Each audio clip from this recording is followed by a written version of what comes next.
Wake me up, wake me up, wake me up when you come back. I'll be here, I'll be waiting here for you.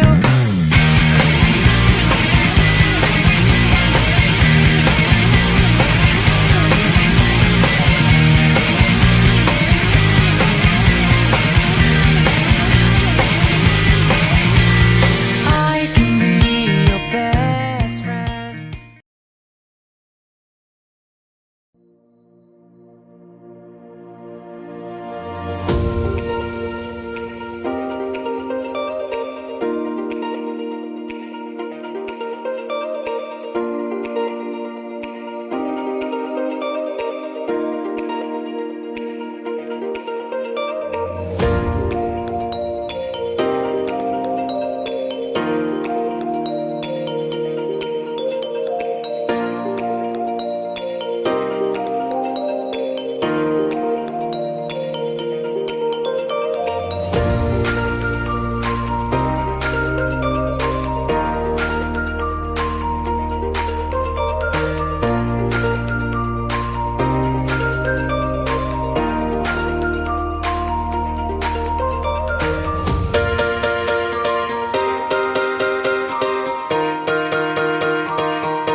ครับผมวันนี้ก็อยู่กับผมแบ็คลีโอผ่านอัลฟานะครับ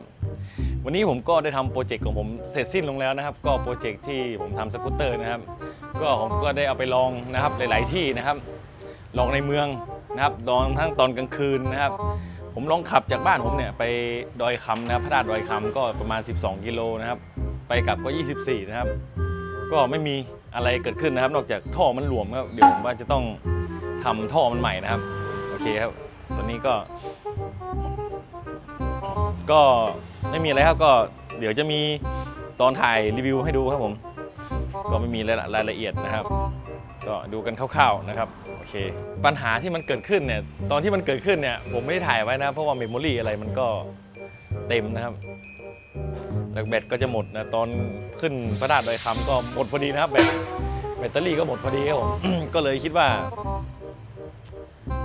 เอาพอสังเกตแล้วกันนะเอาคร่าวๆนะครับยังไงก็เดี๋ยวไปติดตามกันนะครับก็ขอขอบคุณสำหรับการติดตามรับชมนะครับยังไงก็